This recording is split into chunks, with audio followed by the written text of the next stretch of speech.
በሰዎች ዘንድ ሰላምና ፍቅር እንዲጸና የሃይማኖት አስተምሮች ጉልህ ድርሻ አላቸው። ይህ አስተምሯቸው ደግሞ የሀገርን አንድነትና ሰላምን አስከብሮ ቆይቷል። ከቅርብ ጊዜያት ወዲህ በኢትዮጵያ እየታዩ ያሉ የእርስ በርስ ግጭቶች ለህዝቡ ፈተና ሆነዋል። በአማራ ክልል ያለው ግጭት ሰብአዊና ቁሳዊ ጉዳትን አስከትሏል። ግጭቱ በውይይት እንዲፈታም የሃይማኖት አባቶች እየጠየቁ ይገኛሉ። የማዕከላዊ ጎንደር ዞንና የጎንደር ከተማ የሃይማኖት ተቋማት ጉባኤም የሰላም ጥሪ ሰልፍ አድርጓል። በሰልፉ ላይ የከተማዋ ነዋሪዎች የተገኙ ሲሆን ግጭት ተወግዶ ሰላም እንዲሰፍን በሰልፉ ተነስቷል። በዚህ ቦታ የተገናኘንበት መሰረታዊ ዓላማ በሀገራችን በኢትዮጵያ ብሎም ደግሞ በክልላችን እንዲሁም በከተማችን እየታየ ያለው አለመግባባት የእርስ በርስ ጦርነት ግጭት እያስከተለ ያለውን አስከፊ ሁለንተናዊ ጉዳት እንድናስቆም በጸሎት ለመጠየቅ እንደገና ደግሞ ሰላም የሁሉም ነገር መፍትሄ መፍቻ ቁልፉ ስለሆነ በሰላም በፍቅር ጉዳዮቻችን እንድንፈታ ለሁሉም አካላት ባካችሁ ወደ ሰላም እንመለስ፣ እንነጋገር፣ እንወያይ፣ እንመካከር እንጂ በአፈሙዝ የሚፈታ ጥያቄ በጦርነት የሚመለስ በደል የለምና ባካችሁ ለማለት ነው የተሰባሰብነው። ሰላም የሚጀመረው በሰው ልጅ ልብ ነው። ግለሰቦች መከባበርን፣ ታማኝነትንና ርህራሄን ሲለማመዱ ብሔራት የቆሙበትን መሰረት ያጠናክራሉ። ይህ ሲሆን ቤቶች፣ ትምህርት ቤቶች እና የሥራ ቦታዎች ሁሉ ሰላም የሚገነባበት ወይም የተሰራበት ቦታዎች ይሆናሉ። ታላቁ መጽሐፍ ቅዱሳችን ስለ ሰላም እንዲህ ይላል። በመዝሙር 33:14 ሰላምን ፈልጓት ተከተሏትም። ሮሜ 14:19 ሰላም የሚቆምበትን እርስ በርሳችን የምንጸናበትን እንድንከተል ታላቁ መጽሐፍ አዞና ሰላምን ማስተማር፣ መስበክ፣ እርስ በርሳችን ስለ ሰላም መወያየት፣ መነጋገር ያስፈልገናል። አታድርግ የተባለውን የእግዚአብሔርን ትእዛዝ ካፈርነት ሰላም አይኖርም። በሰውና በእግዚአብሔር መካከል ግንኙነት ከሌለ ሰላም ሊኖር አይችልም። ለመተኛትም ለመኖርም ለመቀበርም ሰላም ያስፈልጋል። በክልሉ ያለው ግጭት ሰብአዊና ቁሳዊ ውድመትን እያደረሰ ይገኛል። ይህም ማህበረሰቡ ላይ ከፍተኛ ጫና አሳድሯል። አባቶች እንደሚናገሩት ግጭት የድህነት ምንጭ ነው ብለው ይናገራሉ። ለድህነት የሚዳርጉ ድህነትን የሚያመጡ ብዙ ምክንያቶች ቢኖሩም ከነዚያ ምክንያቶች ግንባር ቀደሙና የመጀመሪያው ግጭት ነው። ግጭት ጥላቻን ይፈጥራል። ጥላቻ ጦርነትን ያመጣል። ጦርነት ደግሞ ሰብአዊም ሆነ ቁሳዊ ህይወትን፣ ንብረትን ያወድማል። በዚህ 2 ዓመትና 2 ዓመት ተኩል ያየነው ይህንን ነው። ግጭት ትምህርት ቤቶች እንዲዘጉ አድርጓል። ህፃናት እንዳይማሩ አድርጓል። ስለዚህ ግጭት ድንቁርናን ይወልዳል እንጂ ዕውቀት ሊያመጣልን አይችልም። በግጭት ምክንያት የገጠሩ ወደ ከተማ፣ የከተማ ወደ ገጠር እንዳንገናኝ፣ በለቅሶ በሐዘን እንዳንገናኝ፣ በደስታ በክርስትና በዝክር በሌላም መልካም ነገር እንዳንገናኝ ግንኙነታችን አቋርጦታል፣ አስቁሞታል። ስለዚህ ጠብና አምባጓሮ፣ ጠመንጃና ጦርነት መለያየትን፣ አለመገናኘትን ያመጣል እንጂ ሊፈታልን የሚችል ችግር ስለሌለ ሁላችንም ወደ ሰላም እንድንመጣ አደራ ለማለት ነው። የሰላም እጦት ሰላም የማይፈልገውን አካል ብቻ ሳይሆን የሚበላው ሌላውንም አይደለም ኃጢአት ወይንም ወንጀል የሌላቸውን እንስሶችንም ሰላም ማጣት የኛ ወንጀል እነሱንም አብሮ ያጠፋቸዋል። እኛ አንድ ካልሆንና ወንጀላችን በበዛ ቁጥር አላህ Subhanahu Wa Ta'ala ፈጣሪያችን ይቆጣል። ሰላም ባለመኖር እምነቱን በአግባቡ ማንም ሰው ማስኬድ አይችልም። ሰላም ከሌለ ቤተክርስቲያን፣ መስጂድ መሄድ አይቻልም። ይሄ ብቻ አይደለም፣ የቆረስናትን ምግብ ሰላም ከሌለ አንጎርሳትም። ነብዩ አለይሂ ሰላቱ ወሰላም እንደው ሴትን ጦር ሜዳ ላይ እንኳን ገጥማችሁ ሴቶችን፣ ህፃናቶችን፣ ሽማግሌዎችን አትግደሉ የሚል መልእክት አላቸው።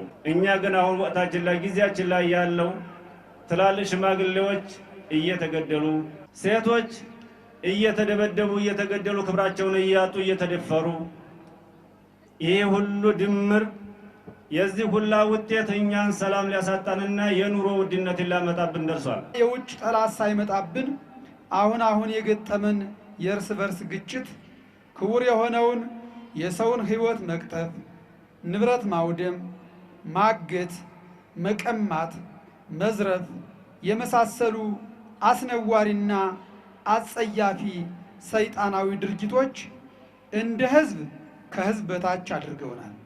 እንደ ዜጋ አንገታችን አስደፍተውናል። የስነ ልቡና ውድቀትም አሳድረውብናል። ለሀገር የሚጸልዩ ታሪክ የሚያስረዱ አባቶቻችንና ተምረው ሀገርን ተረክበው ሊመሩና ሊያስተዳድሩ የሚችሉ ወጣቶች ልጆቻችንን አሳጥቶናል። ችግሮች የሚፈቱት በውይይት በመሆናቸው በጫካ የሚገኙ ታጣቂዎች የሰላምን አማራጭ በመከተል ችግሮችን በውይይት እንዲፈቱም የሃይማኖት አባቶች ተማጽነዋል። የተበደለ ሰው ካለ በደሉ የሚመለሰው በመነጋገርና በመወያየት በጠረጴዛ ዙሪያ በመሟገት እንጂ በአፈሙዝ የሚፈታ ጥያቄ በጦርነት የሚመለስ በደል ስለሌለ ሁላችንም ተመልሰን ተነጋግረን ተወያይተን በጠረጴዛ ዙሪያ ተሟግተን በሐሳብ ታግለን ወደ አንድነት ወደ ሰላም ልንመጣ ያስፈልጋል እንጂ አሁን ያለው ሁኔታ ለኢትዮጵያ የሚጠቅም ስላልሆነ እባካችሁ በግራም በቀኝም ያለነው ሁላችንም ወደ መነጋገርና ወደ መወያየት እንመለስ። የሰላም የአንድነት የእድገት የልማት ምንጭ ደግሞ መመካከር፣ መነጋገር፣ መሟገት፣ ሐሳብ ለሐሳብ መፋጨት ነው እና እባካችሁ እንመለስ። ጌታችን ኢየሱስ ክርስቶስ የሰላም ንጉሥ፣ የሰላም ባለቤት፣ የሰላም አብሳሪ ነው። ወደዚህ ምድር የመጣ ለጦርነት ሳይሆን ለሰላም ነው። ሰላምን የሰበከ ለሰላም የኖረ ስለ ሰላም ደሙን ያፈሰሰ በቀራንዮ አደባባይ ባፈሰሰው ደሙ ሰውና እግዚአብሔርን ያስታረቀ የራቁትን ያቀራረበ ሰላምን የሰበከ የሰላም ባለቤት ነው። ስለዚህ ኢየሱስ ክርስቶስ አምላኬ ነው፣ የእምነቴ ጀማሪና ፈጻሚ ነው ያለ ሁሉ በአፈሙዝ በነፍጥ በተኩስ በጦርነት የሚያመጣው ሰላም ሊኖር አይችልም። ይህን አመጣለሁ ካለም ከክርስትና ውጭ ነው የሚሆነውና የክርስትናችን ጀማሪ የክርስትናችንን ፈጻሚ ሐዋርያና ሊቀ ካህናት ኢየሱስ ክርስቶስ ሰላምን የሰበከ የሰላም ንጉሥ የሰላም ባለቤት የሰላም አምላክ ስለሆነ እባካችሁ ወደ ሰላም እንምጣ። ሁላችንም የሰላም ሰዎች እንሁን። በግራም በቀኝም እያጣነ ያለነው አምራቹን ኃይል ነው። በግራም በቀኝም እያጣነ ያለነው ነገ ሀገር የሚመራ የተማረውን የሥራ ልምድ ያለውን ተሞክሮ ያለውን ነውና እባካችሁ እባካችሁ አደራ አደራ ለማለት ነው። ጉልበት ሰጥተን የኔ ጀግና የኔ አንበሳ ብለን የገፋፋ ነው ነገር ሁሉ አሁን እኛን እንደ ሰደድ እሳት እየበላን እያቃጠለን ከገጠር ወደ ከተማ እየመጣ ነው። ገበሬው አሁን በሰቀቀን ያለውና እባካችሁ በግራም በቀኝም ያላችሁት ተመለሱ፣ እንመለስ። ይሄ ሁሉ ሰላም ማጣት ወይንም ይሄ ሁሉ ግጭት እኔ ለሙስልምና ተቆርቆሬ ነው እውነት አባ ለክርስትና ለምሳሌ ተቆርቆሮ ነው እንበል። ይሄ ሁሉ እያንዳንዳችን ለእምነታችን የሚለው ሳይሆን እውነት ለማውራት ሌላ ጉዳይ ነው። ምክንያቱም እምነቱ የሚያስተምረው ሰላምና ሰላምን ስለሆነ ፍቅርንና ፍቅርን ነው፣ አንድነትና አንድነትን ነው። እምነቶች ማንኛቸውም የሚያስተምሩት የጋራ በሚያደርጉን ነገሮች ወንድሞቼ፣ ወገኖቼ እነሱን የጋራ የሚያደርጉትን እሴቶች እንጠቀምባቸው። ሰላም የጋራ ንብረታችን ናት። እምነት የግላችን ናት። ስለዚህ የሚያግባቡን በርካታ ነገሮች እያሉ እነዛን ሳንጠቀምባቸው እነዛን እድሎች ልናሳልፋቸው አይገባም። ስለዚህ ሁላችንም ወደ ሰላም እንመለስ፣ ወደ ሰብአዊ ባህሪያችን እንመለስ። ዛሬ እርስ በርሳችን እየተበላላ እንገኛለን። ስለዚህ እዚህ ምድር ላይ የተሰጠነውን ኃላፊነትን ሁላችንም በአግባቡ መጠቀም ወገኖች፣ ወደ ሰላማችን እንመለስ። የሚያምርብን ጌጣችን፣ ፍቅራችን፣ አንድነታችን፣ ሰላማችን ስለሆነ ወደዚህ እንመልስላለው። እርቅ የተቀበሉ መንግስታት መለያየትን በፍጥነት አሸንፈው ጠንካራ አንድነትን ይገነባሉ። ይህን ያልተቀበሉትን ለማየት ሩቅ መሄድ የለብንም። ጎረቤታችን ሱዳንን መመልከት ብቻ ይበቃል። ይቅርታ ኃላፊነትን ወይም ፍትህን አይሰርዝም፣ ነገር ግን ለውይይት በር ይከፍታል እንጂ። ማህበረሰቦች በንዴትና የበቀል ዑደቶች ተይዘው ከመቆየት ይልቅ ወደፊት እንዲራመዱ ያስችላቸዋል። ሰላም ያለ ፍትህ ሊኖር እንደማይችል ቤተክርስቲያናችን አነጥራ ታስተምራለች። ይህ ደግሞ መሪዎቻችን መከተል ከሚገባቸው ከመልካም አስተዳደር ጋር ይጣጣማል። ሰዎች ፍትሐዊነትን ሲለማመዱ፣ መብታቸው ሲጠበቅ፣ መሪዎቹ ከሙስና ነጽተው በቅንነት ሲንቀሳቀሱና ሀብትን በኃላፊነት ሲመሩ፣ ማህበረሰቡ ደግሞ ብሔራቸውን አምነው ተቋሙን ይደግፋሉ። ግጭቶች የሚፈቱት በአመፅ ሳይሆን በውይይት ነው። እነዚህን ሰዎች ማነጋገር ፖለቲካዊ ግዴታ ብቻ ሳይሆን የሞራልም ጭምር ነው። ፍትህ የሚከበርበት፣ ሰብአዊ መብት የሚከበርበት፣ አቅመ ደካሞች የማይረሱበት ብሔራዊ አንድነት ከፖለቲካዊ ልዩነት በላይ የሚከበርበት ሲኖር ሰላም በቀላሉ ያድጋል። የሚያዳምጡ የሚያወያዩና በሞራል ድፍረት የሚሰሩ መሪዎች ሁሌም የሰላም መሪ ይሆናሉ። ከጠላትነት ይልቅ ውይይትን፣ ከራስ ጥቅም ይልቅ ህብረተሰቡን ማገልገልና ከማታለል ይልቅ እውነትን እንምረጥ። ወንድሞቼና እህቶቼ ሰላም ይቻላል። እናም አንድ ህዝብ በሰላም ጎዳና ሲጓዝ ለልማት፣ ለማህበራዊ ፈውስና ለልጆቻችን መጻኢ ዕድል ትልቁ በር ከፋች ይሆናል። ዛሬ የሰላም እንቅልፍ እያጣን ያለነው በስጋት በድንጋጤ እየኖርን ያለንበት ምክንያት ምን ይሆን ብለን ዞር ብለን ራሳችን ልንፈትሽና ልንመረምር ከፈጣሪያችን ጋር ያለንን ቅርርብና ግንኙነት በሚገባ ልንዳስስ ይገባል ለማለት እንወዳለን። ትውልድን የሚያጽናና ሰላም፣ ከተማን የሚያጽናና ሰላም ዛሬ ያስፈልገናል ማለት ነው። ይህ ሰላም በሁላችን ላይ ይደርብን። በምድርም ሆነ በሰማይ ከመገዳደል እና ከጠብ ከጥላቻ ኪሳራና ጸጸት እንጂ ምንም አይነት ትርፍ አይገኝም። ባልንጀራችን እንደራሳችን በመውደድ ሰላምን ገንዘባችን ልናደርጋት ይገባናል። የማይቋረጥ ሰላም፣ የማይቋረጥ ደስታ፣ የማይቋረጥ ረፍት ለከተማችን፣ ለሀገራችን፣ ለሕዝባችን፣ ለመሪዎቻችን ይሆንልን። እርስ በርስ በመጠፋፋት ኪሳራ እንጂ ትርፍ ስለሌለው ሁላችንም ቆም ብለን በማሰብ እንደየድርሻችን የሃይማኖት አባቶች በመጸለይና በማስተማር፣ የሀገር ሽማግሌዎች እናቶች በመምከር፣ ወጣቶች በጠረጴዛ ዙሪያ በመወያየት ወደ ቀደመ ክብራችንና መልካም እሴቶቻችን ልንመለስ ይገባል። የማንኛችንም ቤተ እምነት አስተምሮ ሰውን መግደል፣ የራስ ያልሆነውን ሀብትና ንብረት መውሰድ፣ መቀማት ኃጢአት ወንጀል መሆኑን ያስተምራል፣ ድርጊቱንም ያወግዛል።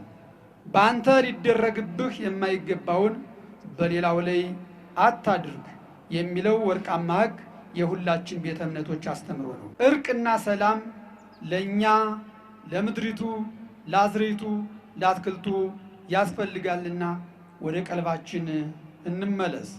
ስለሆነም መንግስት ከህዝቡ ጋር በመመካከር ወደ ሰፊ ሆኖ የተለያዩ አማራጮችን በመፈላለግ ሌሎች በጫካ ያሏችሁ ልጆቻችንም ለህዝባችሁ ስቃይና ሰቆቃ ስትሉ ቆም ብላችሁ በማሰብ ነገሮችን በውይይት በመፍታት ሰላምን እናድርግ፣ ሰላምን እናምጣ።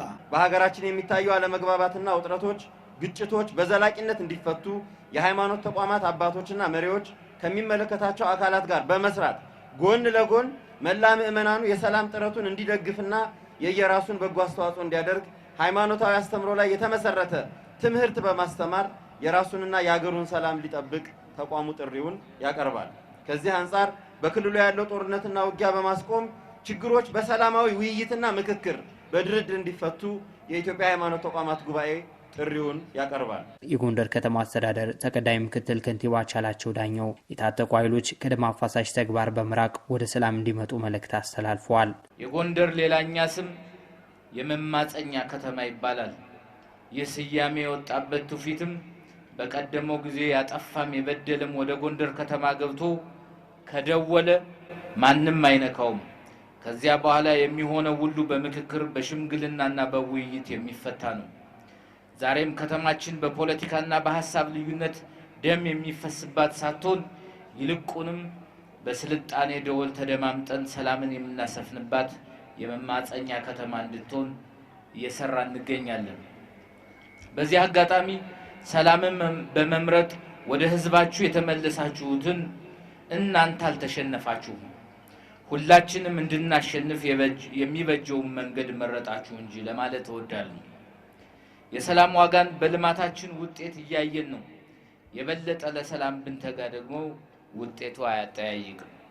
ዛሬም በእናንተ በእምነት አባቶች ፊት ዳግም ጫካ ላላችሁ ጥያቄ የማቀርበው በሁላችን እምነት ተቀባይነት የሌለው ደም ማፋሰስ ይቁም፣ ውይይትና ፍቅር የማይፈታው የለምና ለሰላም ልባችሁን ከፍታችሁ እንድንከውን የሚፈለገውን ህዝባችን አብረን እንቁምለት ስል ጥሬን አቀርባለሁ።